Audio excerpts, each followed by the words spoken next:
Okay, अस्सलाम वालेकुम students, कैसे हैं आप लोग। उम्मीद है कि आप लोग ठीक होंगे, खुश होंगे और छुट्टियों को एंजॉय कर रहे होंगे। एनीवेज़, कल हम लोगों ने पढ़ा था ईयर के बारे में, जिसमें हम लोगों ने उसकी स्ट्रक्चर पढ़ी थी। इसके बाद हम लोगों ने उसका प्रोसेस भी पढ़ा था।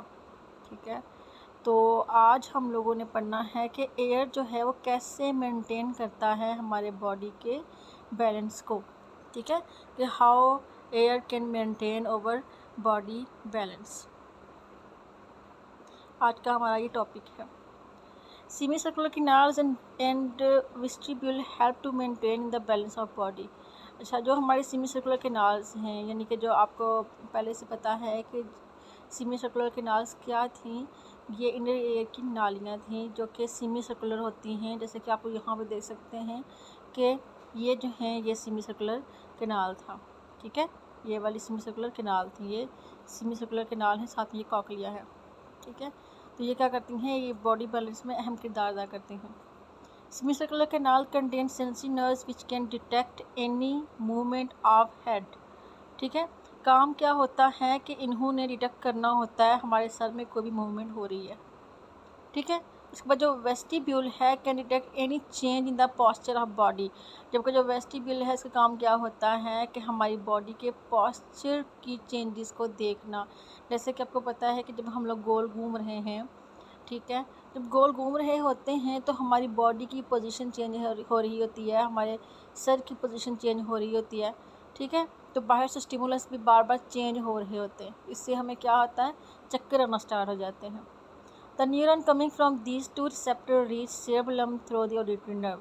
अब जो न्यूरॉन जितने भी होंगे वो यहाँ से दोनों रिसेप्टर से कहाँ आते हैं, हमेशा हमारे सेरेबेलम के पास, जो कि कहाँ पे है, ऑडिटरी नर्व में। ठीक हो गया, तो ये हमारा यहाँ पे कंप्लीट होता है ईयर का पार्ट। ठीक है, अच्छा जी, ये बाकी तो ये आपने वैसे पढ़ लेनी है, क्योंकि ये एग्जांपल्स हैं, इन पे इतना गौर नहीं करना, याद करने वाली ये नहीं है। तो आगे हम स्टार्ट करते हैं एंडोक्राइन सिस्टम को। ठीक है, कि एंडोक्राइन सिस्टम क्या होता है। The activities such as growth, reproduction, maintenance of glucose concentration in blood, reabsorption of water in kidneys, etc. need to be regulated. ठीक है, हमारे जिस्म की जो ग्रोथ है या रिप्रोडक्शन हो रही होती है हमारे जिस्म में, या फिर ग्लूकोज की कंसनट्रेशन को हमने मेंटेन करना है ब्लड में, या फिर रिअब्जॉर्प्शन हो रही है किडनीज़ के अंदर, हर चीज़ जो है रेगुलेशन में होती है, रेगुलेट करनी पड़ती है। तो यहाँ पे ये सिस्टम जो काम कर रहा है वो होता है endocrine system. Endocrine system perform this job. इस जॉब को फिर कौन कर रहा है, यहाँ पे हमारा endocrine system. This system uses chemical to communicate with this effectors. जब ये जो सिस्टम होता है इसको केमिकल चाहिए होते हैं, केमिकल के साथ मिलकर ये किसको ये कम्युनिकेट करता है, ये काम करता है। These chemical are known as hormones. अब ये केमिकल्स क्या होंगे, ये केमिकल हार्मोन होंगे। अब मेन डेफिनेशन हार्मोन की यहाँ पे आगे आती है। ठीक है, जो मेन याद करने वाली है वो क्या है यहाँ पे, कि क्या होते हैं hormone. A hormone is a specific messenger molecule. Hormone असल में क्या है, एक स्पेसिफिक खास किस्म का मैसेंजर मालिक्यूल होता है, synthesized and secreted by an endocrine gland. ठीक है, जिसको सिंथेसाइज कौन कर रहा है, एंडोक्राइन ग्लैंड। जिसको सेक्रेट कौन कर रहा है, एंडोक्राइन ग्लैंड। ठीक है, सिंथेसाइज मतलब तैयार भी ये एंडोक्राइन ग्लैंड के अंदर होता है, फिर एंडोक्राइन ग्लैंड ही इसको वहाँ से सेक्रेट करता है जहाँ उसकी ज़रूरत होती है। अब ये जो ग्लैंड्स होते हैं इसके वो क्या होते हैं, डक्टलेस। डक्टलेस का मतलब क्या होता है कि कोई भी नालियाँ नहीं होती। Release their secretions directly into blood streams. तो फिर क्या करते हैं, वो डायरेक्टली इन सेक्रीशंस को ब्लड स्ट्रीम में भेज देते हैं। ठीक है, blood carries the hormone to target organ और tissue upon which they act. अब जो ब्लड जो है हार्मोन को कैरी करता है, वो फिर वहाँ से उनको किसी भी ऑर्गन के पास या किसी भी टिश्यू के पास जहाँ भी उसकी ज़रूरत होगी उस हार्मोन को ले जाएगा। जैसे कि अगर हमारे बेली के पार्ट जो है, ये जिसे हम टमी बोलते हैं, वहाँ किसी हार्मोन की ज़रूरत है, तो वो हार्मोन जो है हमारे ब्रेन में पैदा हो रहा है, तो ब्रेन में हार्मोन पहले पैदा होगा। ठीक है, जब ब्रेन में हार्मोन पहले पैदा हो जाएगा तो पैदा होने के बाद वो हार्मोन जो है वो ब्लड के साथ मिला दिया जाएगा डायरेक्टली। फिर ब्लड जब सर्कुलेट करता है तो उसके सर्कुलेशन से वो जो हार्मोन जहाँ उसकी ज़रूरत होगी वहाँ वो जाके पहुँच जाएगा। इसका मतलब ये नहीं है कि अगर हार्मोन बैली में जाना हो तो जाके टांगों में रुक जाएगा। नेवर एवर, ऐसा कभी भी नहीं होता। होता क्या है हमेशा कि जिस जगह पे जिसकी ज़रूरत होगी वो उसी जगह पे ही हार्मोन को भेज दिया जाता है। ठीक है। जब मेनी ग्लैंड इन और बॉडी और एक्सोक्राइन, अच्छा कुछ ग्लैंड जो होते हैं ना हमारे जिस्म में वो एक्सोक्राइन भी होते हैं। अब एक्सोक्राइन का मतलब क्या होता है कि एक्सोक्राइन ग्लैंड वो ग्लैंड होते हैं जिनके लिए नालियाँ होती हैं स्पेसिफिक, ठीक है, जिनके लिए स्पेसिफिक ग्लैंड्स हैं। Such gland have duct for releasing their secretions, ठीक है। ऐसे जो ग्लैंड्स होते हैं उनको डक्ट चाहिए होती है ताकि वो सेक्रीशन कर सके। फॉर एग्जांपल जो हमारा डाइजेस्टिव ग्लैंड है या जो हमारे स्किन ग्लैंड है, इन ग्लैंड्स के अंदर जितनी भी हैं जो भी सेक्रेशन हो रही है वो नालियों के ज़रिए से हो रही है, डक्ट के ज़रिए से हो रही है। आपको एग्जांपल दे दूँ डाइजेस्टिव ग्लैंड की, तो हमारा जो स्टमक है, स्टमक में जब हमारी खुराक ने हज़म होना होता है, डाइजेशन होनी होती है, तो उस टाइम एक हार्मोन वहाँ पे आता है, पेप्सिन हार्मोन। अब एक नाली के ज़रिए से ही हमारे स्टमक में आता है, ठीक है। और हमारे स्टमक में आके तो फिर उसने जो है वर्क करना होता है, खुराक के डाइजेशन करनी होती है। तो फिर क्या है वो क्या है, एक एक्सोक्राइन ग्लैंड में आता है। आगे हम बढ़ते हैं इम्पॉर्टेंट एंडोक्राइन ग्लैंड। हमारे जिस्म में कौन कौन से एंडोक्राइन ग्लैंड हैं जो काफ़ी इम्पॉर्टेंट हैं। इसमें सबसे जो पहले नंबर पे आता है उसका नाम है पिट्यूटरी ग्लैंड। इसको पाइटोटरी ग्लैंड भी बोलते हैं, इसको पिट्यूटरी बोलते हैं, आपको जो आसान लगे आप बोले, लेकिन इसका स्पेलिंग आपने ठीक लिखना है, पिट्यूटरी भी या पाइटोटरी भी, कुछ लोग बोलते हैं इसको। एनीवेज मैं तो इसको पिट्यूटरी ही बोलती हूँ। अच्छा, it is P shaped gland. अब ये क्या होते हैं, पी शेप्ड। पी का तो आपको पता है पी किसे कहते हैं, मटर के दाने को। जितना मटर का दाना है, जब जितनी जैसे मटर का दाना है सेम वैसा ही ये ग्लैंड होता है, ठीक है। Attach to the hypothalamus of brain, ये अटैच कहाँ होते हैं, हाइपोथैलेमस ऑफ ब्रेन। अब ब्रेन का हाइपोथैलेमस आपको पार्ट याद होगा, और हमने हाइपोथैलेमस के अंदर भी इस ग्लैंड को पढ़ा था जब हमने हाइपोथैलेमस को पढ़ा था, जो कि फोर ब्रेन का एक पार्ट है, थर्ड पार्ट था उसका। तो हमने वहाँ पढ़ा था कि उसके अंदर क्या होता है, एक जो है ग्लैंड भी है, पिट्यूटरी ग्लैंड, जिसको मास्टर ग्लैंड भी बोलते हैं, ठीक है। तो ये यहाँ पे होता है ब्रेन के। मेनी हार्मोन जैसे कि tropic hormone of pituitary gland influence the secretion of other endocrine gland. अब बहुत से हार्मोन को जो है ना, जो पिट्यूटरी के कुछ हार्मोन्स हैं वो दूसरे ग्लैंड्स की भी को भी इन्फ्लुएंस करते हैं सेक्रेशन करने के लिए, इसलिए इसको मास्टर ग्लैंड कहते हैं हम लोग बच्चों।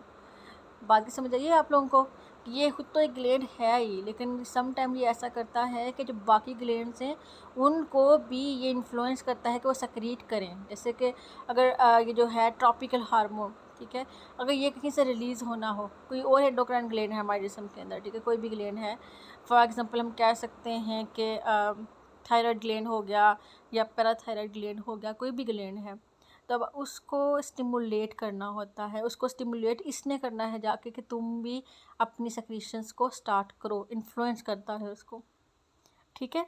However, some hormone of this gland act directly on various tissue of body। लेकिन जो कुछ हार्मोन्स हैं इस ग्लैंड के वो डायरेक्टली बी टिश्यूज़ में जाते हैं हमारे जिस्म के।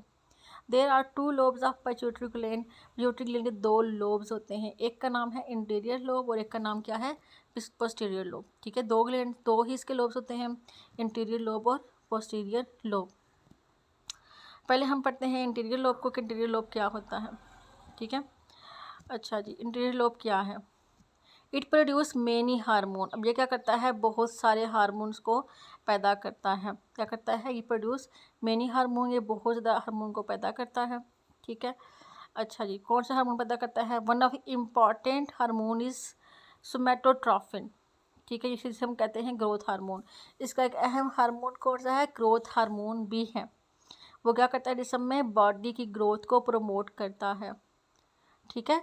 जैसे कि हमारी जो ग्रोथ है, हम लंबे हो रहे हैं या छोटे रह रहे हैं, या फिर हमारे हाथ पाँव, जिस्म के हर पार्ट की जो लंबाई है, ग्रोथ है, हमारे ब्रेन की ग्रोथ, ठीक है, हर चीज़ को कंट्रोल कौन कर रहा है, ये इंटीरियर लोब, ठीक है, क्योंकि ग्रोथ हार्मोन में अहम किरदार अदा करता है। अगर इसकी प्रोडक्शन जो है हार्मोन की वो क्या हो जाए, डिमिनिश हो जाए ड्यूरिंग ग्रोथ, ठीक है, जब ग्रोइंग एज इंसान की चल रही है, इंसान ने ग्रो करना है, उस दौरान अगर इस हार्मोन की जो है प्रोडक्शन कम हो जाएगी या ख़त्म हो जाएगी तो ग्रोथ क्या हो जाएगी, डेफिनेटली ग्रोथ भी क्या हो जाएगी, फिर डिक्रीज़ हो जाती है। ठीक है। और फिर इस कंडीशन को हम कहते हैं ड्वार्फिज्म। इस कंडीशन को हम लोग क्या कहते हैं बच्चों, ड्वार्फिज्म कहते हैं, जिसमें जो है ग्रोथ क्या हो रही है, रुक गई है, ग्रोथ ख़त्म हो गई है।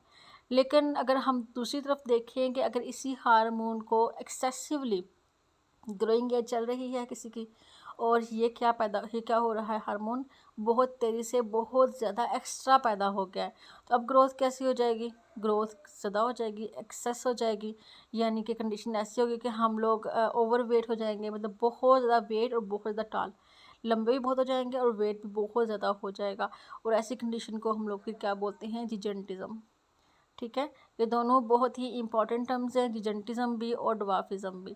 में डिफरेंस से पूछा जाता है कि डिफरेंस बिटवीन ड्वार्फिज्म एंड जिजेंटिज्म। तो ड्वार्फिज्म क्या होता है, जिसमें जो ग्रोथ है वो क्या हो रही होती है, असल में ग्रोथ ड्वार्फिज्म में ग्रोथ हार्मोन जो होते हैं वो पैदा होना बंद हो जाते हैं। ठीक है। और जिजेंटिज्म में क्या होता है, ग्रोथ हार्मोन एक्स्ट्रा पैदा हो रहे होते हैं। ठीक है। अच्छा, if somatotropin is excessively produce after growing age, growing age के बाद अगर ये हार्मोन सोमेटोट्रोपिन, जिसका नाम है ग्रोथ हार्मोन, ठीक है, ये पैदा हो जाएगा तो internal organ and body extremities alone grow large. तो इस टाइम क्या होगा, जो हमारे अंदर के ऑर्गन होंगे या जो हमारी बॉडी होगी वो बहुत ज़्यादा वाली क्या हो जाएगी, लार्ज हो जाएगी, ग्रो हो जाएगी। ठीक है। वो भी अलग अलग से। This condition is known as acromegaly, इसे हम एक्रोमेगली बोलते हैं। Such person will have large hand feet and jaw bone, ऐसे लोगों की जो है ना बड़े बड़े हाथ होते हैं, बड़े बड़े पाँव, और जॉ बोन भी काफ़ी ज़्यादा बड़ी होती हैं। ठीक हो गया। अच्छा, उसके बाद एक और हार्मोन है, another important hormone secreted by the interior lobe of pituitary gland is thyroid stimulating hormone. दूसरा जो हार्मोन इसके अंदर से पैदा होता है उसका नाम क्या है, थायराइड स्टिमुलेटिंग हार्मोन। ठीक है। ये stimulate thyroid gland to secrete its hormone. अब ये क्या करता है, ये असल में थायराइड ग्लैंड को स्टिमुलेट करता है कि वो अपने हार्मोन्स को सेक्रेट करे। The remaining hormones of interior lobe influence reproductive organ and also control adrenal gland. इसके अलावा जो बाकी अब हार्मोन रह गए हैं वो इंटीरियर लोब को भी कंट्रोल करते हैं कि इसी को। ठीक है। इंटीरियर लोब के जो हार्मोन बाकी हैं वो रिप्रोडक्टिव ऑर्गन जो हैं हमारे, उनको भी इन्फ्लुएंस कर रहे होते हैं। इसके अलावा जो एड्रिनल ग्लैंड्स होते हैं उनको भी कंट्रोल कर रहे होते हैं। एड्रिनल ग्लैंड्स क्या होते हैं हम वो आगे पढ़ ही लेंगे वैसे भी, लेकिन उनको कंट्रोल कौन कर रहा होता है, पिट्यूटरी ग्लैंड का इंटीरियर लोब। तो आप लोगों के जहन में ये होना चाहिए कि इंटीरियर लोब किस किस को कंट्रोल कर रहा है। सबसे पहला ग्रोथ हार्मोन को कंट्रोल कर रहा है। ठीक है। दूसरा इसने कंट्रोल किसको किया है, थायराइड स्टिमुलेटिंग हार्मोन को कंट्रोल किया है। तीसरा ये कंट्रोल किसको कर रहा है, ये कंट्रोल कर रहा है रिप्रोडक्टिव ऑर्गन को। फिर कंट्रोल कर रहा है ये एड्रिनल ग्लैंड्स को। ठीक है। अच्छा, अब हमने आगे पढ़ना है पोस्टीरियर लोब, कि पोस्टीरियर लोब क्या होता है।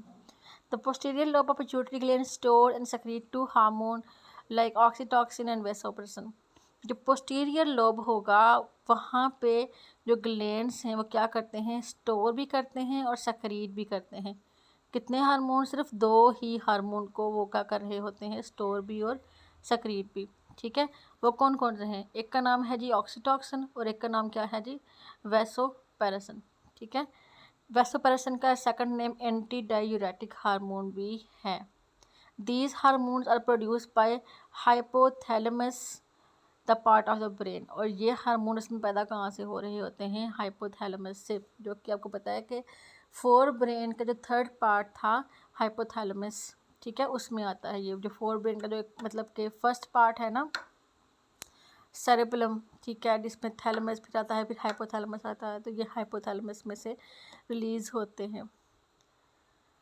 ठीक हो क्या। फिर आगे वैसोपेरेसिन। वैसोपेरेसिन हार्मोन का काम क्या होता है, increase the rate of reabsorption of water from nephron. इनका काम क्या होता है कि रिअब्जॉर्प्शन करना पानी की, reabsorption of water from nephron. ठीक है। When we have low amount of water in body fluid, pituitary gland secrete vasopressin and so more reabsorption of water occur from nephron the blood. अगर हमने जो है हमारे पास जो बॉडी के अंदर पानी जो फ्लूइड वगैरह जो है वो क्या हो जाएगा, वो है लो अमाउंट में, तो क्या होगा, रीअब्जॉर्प्शन जो होगी पानी की अक्कर होगी नेफ्रॉन से, ठीक है, ब्लड में से। इस तरह से बॉडी रिटेन करेगी वाटर को और अमाउंट ऑफ यूरिन को, मतलब कि जो है कम अमाउंट में यूरिन पैदा होगा, ज़्यादा अमाउंट में यूरिन पैदा नहीं होगा। दूसरी तरफ जब बॉडी फ्लूइड जो है उसके पास नॉर्मल वाटर होगा तो वहाँ पे डिक्लाइन हो जाएगी इस हार्मोन की सेक्रेशन, हार्मोन ये जो है कम पैदा होगा। If pituitary gland does not secrete this hormone in the required amount, less water is absorbed from the nephron and there is excess loss of water through urine. This is condition is called diabetes insipidus.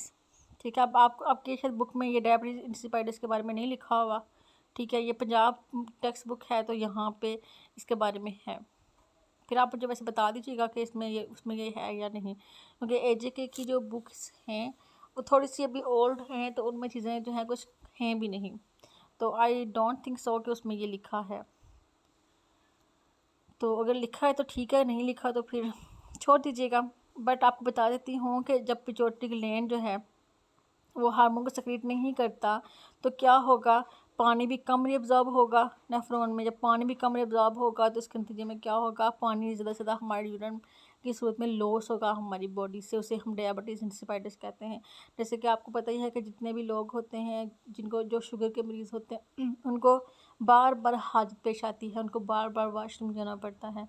उसकी condition उसकी क्या है कि यही वजह है उसकी, ठीक है, कि ये हार्मोन जो है वो लेस अमाउंट में लेस मिकदार में पैदा हो रहा होता है, ठीक है, उस कंडीशन में, जिससे पानी जो है वो रिअब्जॉर्ब ज़्यादा नहीं हो रहा होता। जब पानी भी रिअब्जॉर्ब नहीं होगा तो सारा पानी वो बार बार किडनी से फिर रिमूव आउट होता रहता है, ठीक है। और ऐसे जो हमारी किडनीज़ हैं उन पर भी काफ़ी असर पड़ता है और फिर किडनी भी डैमेज होती हैं। अच्छा, उसके अलावा जो हार्मोन है ऑक्सीटॉक्सिन, काम क्या होता है ऑक्सीटॉक्सिन हार्मोन का, stimulate the contraction of uterus in mother for child birth. जब चाइल्ड की बर्थ हो रही होती है एक माँ को तो उसके अंदर जो यूट्रस की वाल की कंट्रैक्शन है उसको स्टिमुलेट भी कौन कर रहा होता है, oxytocin hormone. More over the hormone necessary for the ejection of milk from breast, और इसके अलावा जो ब्रेस्ट से मिल्क की जो इजेक्शन हो रही होती है उसके लिए भी जो हार्मोन नेसेसरी हैं वो ऑक्सीटॉक्सिन हार्मोन ही है, ठीक है। तो आप लोगों ने इसको अच्छे से देख लेना है, जहाँ से समझ ना आए तो आप लोगों ने मुझे बता देना है। ओके, अपना ख्याल रखिएगा। अल्लाह हाफिज़।